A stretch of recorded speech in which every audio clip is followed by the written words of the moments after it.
Greetings, everyone. My name is Sade. Welcome to Hidden Alchemy if it is your first time here. And if it is not your first time here, welcome back. I am so grateful and excited to be with you all for today's video. If it's your first time, I am a holistic and wellness coach focusing on mindfulness as well as physical, mental, spiritual, and just emotional practices and techniques that can really help people tap into their personal power and just learn how to heal, deal, and transform themselves from the inside out.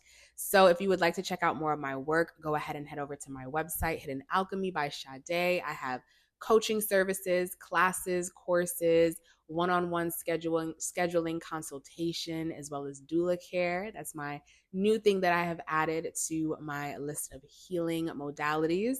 So feel free to send me a message if you are interested, and I hope you enjoy the work that I offer.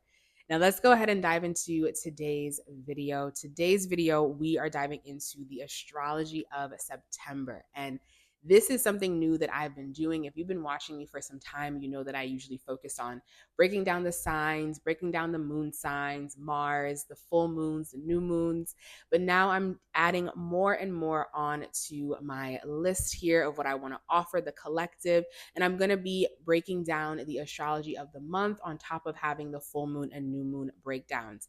And the reason why I want to do this is because it really can give people an opportunity to just kind of get the forecast for the month to see what's happening astrologically, and not to follow everything verbatim specifically, but to just have an idea of what the energy and what the climate is for the month that we are in, and so that you can go ahead and just start to plan accordingly, but still leaving space for life to show you what happens.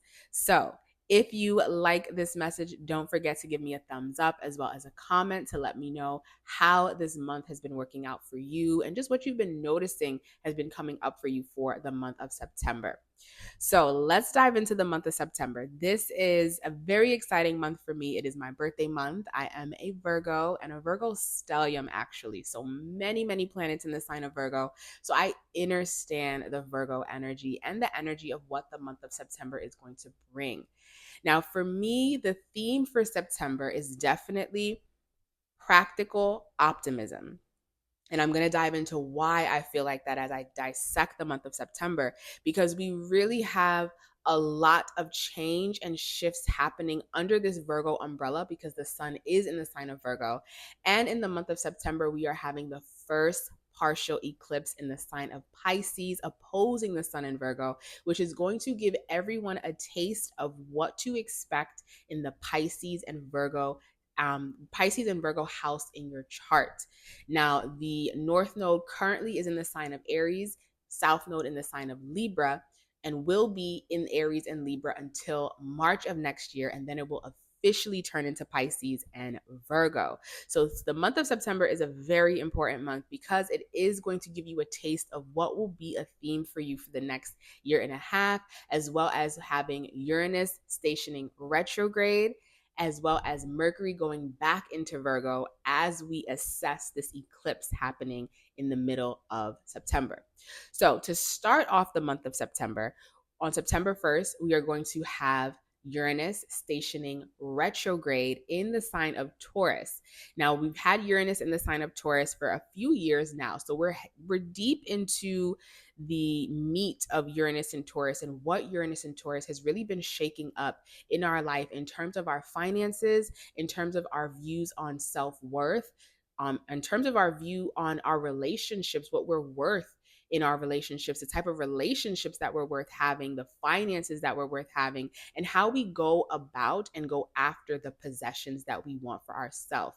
Uranus is the natural ruler of Aquarius, so it has been forcing everyone to really shake up any fixed energy in terms of wherever you have Taurus in your chart. And we know, Aquarius is also fixed, but Taurus, if you understand that Taurus energy, the bull is heavily fixed, okay? Nothing to me is more fixed than a Taurus and a Leo, even though we have Aquarius as a fixed sign as well as Scorpio.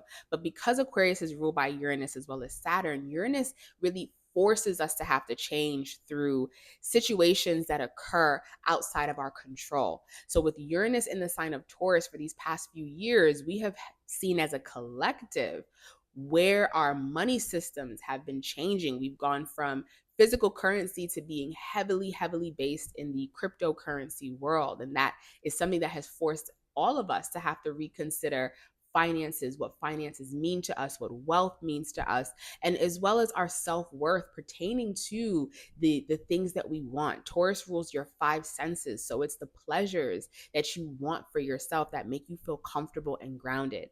Now, this planet is going retrograde until 23 degrees of Taurus, so it's giving us all an opportunity to pause for a moment and reconsider how we have been viewing this Taurus area of our chart.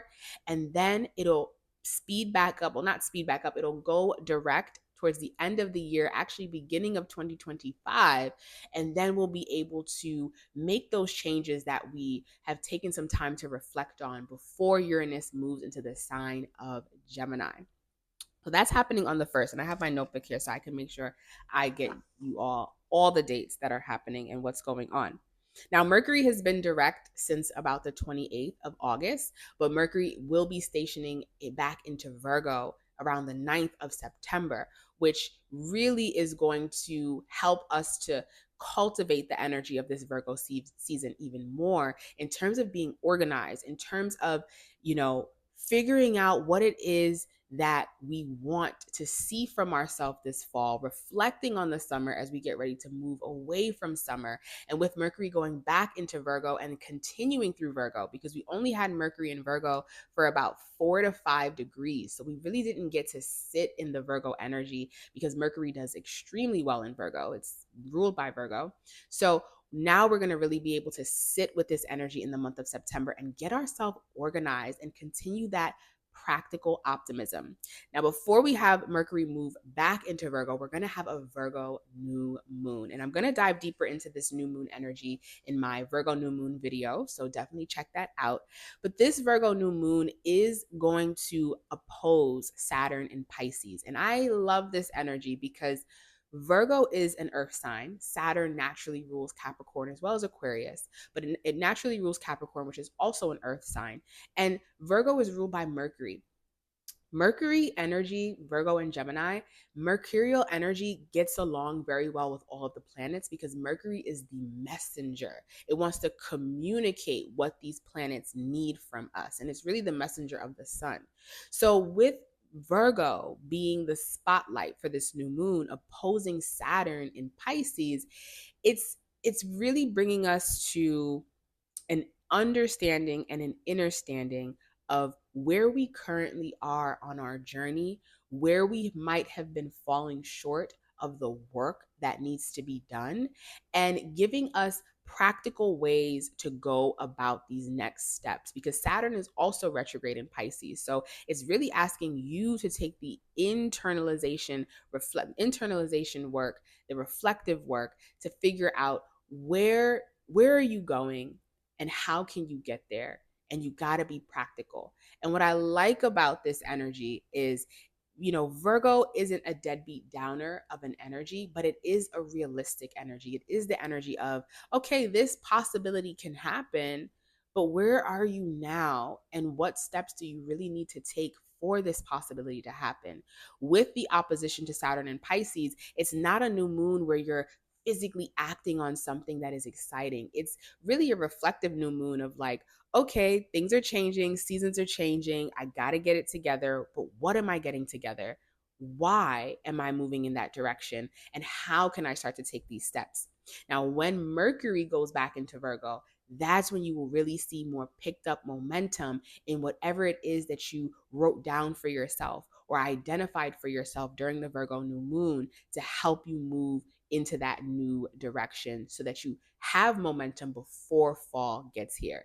Because that's the benefit of mutable energy. Mutable energy is all about helping us adapt to the change that is about to take place. And when you're working with Virgo, you have Virgo in between Leo and Libra. Leo is fixed, so it sustains the energy of summer. Libra is cardinal, so it initiates the change of fall. Virgo is like, okay, we're still in our summer energy. We still want to have a good time. The sun is out. It's still warm. But in that same breath, we do have to get a little practical. We do need to get a bit organized because once we get into Libra season, everything is going to change because we are in a whole new equinox. So definitely take this Virgo new moon as a more practical approach to an optimistic endeavor for yourself. Now, after that, we have the Mercury going direct, Uranus retrograde, new moon, Mars moving into Cancer. Now, this is something that my Mars is naturally in Cancer, so I'm happy about Mars moving into Cancer. But Mars moving into Cancer is really going to tap us into our emotional why. Cancer rules the rawness of our emotions, the rawness of how we feel.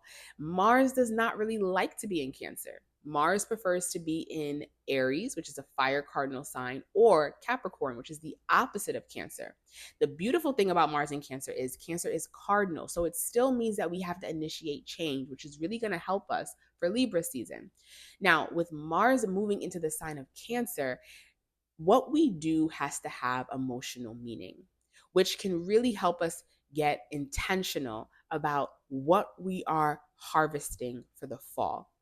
However, Mars is naturally an active planet that likes to deal with conflict. Cancer is more in the water, is the water element, and prefers to, what's the word I'm looking for? Avoid or really find the perfect moment and the perfect temperament, because that's Cancer. It's really our emotional needs. So it's the perfect temperament before going about things, which when you use it to your advantage, taking some time to intuitively feel the right moment to act rather than impulsively acting can actually get you the best result. But the thing with Mars and Cancer is you need to act, and you need to do it with fear. So I would definitely say for Mars transitioning into Cancer for this month, if there's anything that you know you need to do and you're fearful of it, I would definitely say take some time to intuitively feel when the right moment to act is, but make sure you act even if you have to move with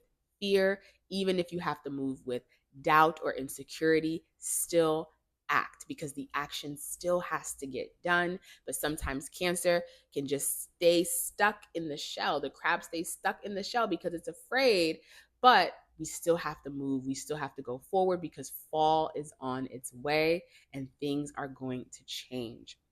Now, we've talked about Mercury moving into the sign of Virgo, which will happen September 9th. After September 9th, we will have the full moon partial eclipse in Pisces. That will be on the 17th. So if you're following what I've been saying thus far, the first few weeks of September are very heavy. They're very heavy with changes. They're very heavy with retrogrades. They're heavy with things going direct. So it's really a standstill as we approach this partial lunar eclipse in Pisces. And if you take heed to have some bit of a standstill at this beginning half of September, you will really be able to feel intuitively and to see what changes really need to be made, what changes are going to be productive for you moving forward, and when you need to go about making those changes. So now we're moving into this eclipse in Pisces, and this will affect the Pisces area of your chart for the next year and a half. Gratefully, this is a partial eclipse. So it is something that will not be as intense. However, it just depends on how much Pisces you have in your chart, as well as how much Virgo you have in your chart. I know for me, I'm a Virgo stellium, so I am ready for the partial, the full, all of the energies of the eclipses to be intense for this next year and a half. So this will be happening at around 27 degrees of Pisces as well as Virgo, sun being in Virgo. This is going to bring about our your faith and your belief. Pisces rules optimism. It rules belief in a higher power, a higher knowledge, a higher knowing. It rules religious truth. And it also rules our dream state. Sometimes the dreams that can be hidden from us, and sometimes the dreams that we are aware of that we really don't tell people about or we really don't talk about. But this eclipse, and because it's a full moon, I believe it's going to bring a illumination to many of us of the deep heart desires that we have had for ourselves. in terms of our expression, in terms of what we want to see within humanity, what we want to bring to humanity, because Pisces is the selfless server, what we want to heal, and how we want to be the new healers of society for many of us. This Pisces full moon eclipse is going to bring that to the surface, especially because it's just giving us a taste. So definitely slow down, keep your ears open, keep your eyes open, and most importantly with Pisces, keep your heart open. Venus is exalted in the sign of Pisces. So really keep your heart open so you can hear what is that next season for you? What is that next direction for you? And because we have an eclipse this month is not the time necessarily to plant new seeds of intention too quickly, because an eclipse is what is the energy that gives us as a collective the course correction that we need in order to continue on our journey. And usually when you're dealing with eclipse energy, which we will be dealing with in the month of September and the month of October, it is a moment to just take a breath, take a pause, and allow the universe to make the changes that is needed without your input. Trust, because that's Pisces, trust that the change that is happening, the change that is approaching, is the exact change that you need to help you continue on your journey, even if you cannot see. Virgo rules our discernment. It rules what we can actually see in front of us. Pisces rules the intuition. So for many of us, we can be a little clouded on which direction we need to take and where we want to go. But this Pisces eclipse is saying, trust that you know, trust that the universe knows, and let this course correction really guide you and help you feel even more grounded in this new chapter of your life. Now, I will be diving deeper into this in a full Pisces full moon video, so you'll be able to check that out later in the month.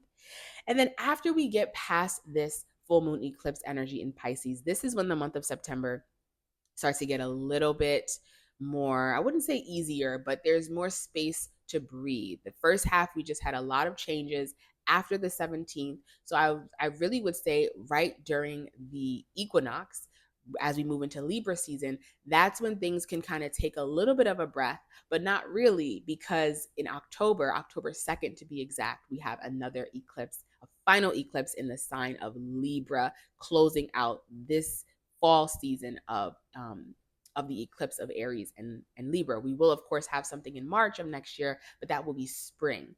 So the ending of September, there's some time to take a breather. Things are moving. Mercury is now fully in the sign of Virgo. So we are past that shadow period. The sun is moving into Libra, and we are moving into a brand new equinox of what the fall season is going to bring for us. And when you're dealing with Libran energy, you're dealing with connecting to others. And if you took the time in September to figure out where the universe needs you to go, which direction is right for you, then fall is going to feel really, really fruitful, because now you'll know the people that you need to connect with on this next leg of your journey, as long as you trust the change that is happening. So as we move into Libra season, if you've been allowing the change to take shape and just being still in this moment, you will have a clearer understanding towards the end of September of where you're going and why you're heading in that direction. But the first half of September, it is going to feel a little clouded because we're shifting seasons, and that's very, very normal. Continue that trust and continue that faith. Now, as I said, we will have an eclipse in October, and I'll go over that eclipse energy towards the end of September as I do the full moon, but mainly in the October report, because we have enough things happening in the month of September. So again, remember the theme for this month is practical optimism. We have to stay practical about the steps that we need to take, and we need to stay optimistic that everything that is happening for us is happening because of where we're heading, and to support us in that direction, not to take from us, but to support us in that direction. And after the 22nd, when we have the equinox, we will have much heavier Libran energy, which is bringing more balance into our relationships, which is bringing more balance into our day-to-day activity, and bringing us closer to the people that we really need to connect to on this next leg of our journey. All right, everyone. I hope you have an amazing September. Please feel free to send me a message, send me an email if you would like to see exactly where these aspects for this month is going to affect you in your chart. My books are open for readings. And if you would like a deeper dive into astrology, I have my Introduction to Astrology course available on my website as well. All right, everyone, I will see you for my next astrology videos. Enjoy your September.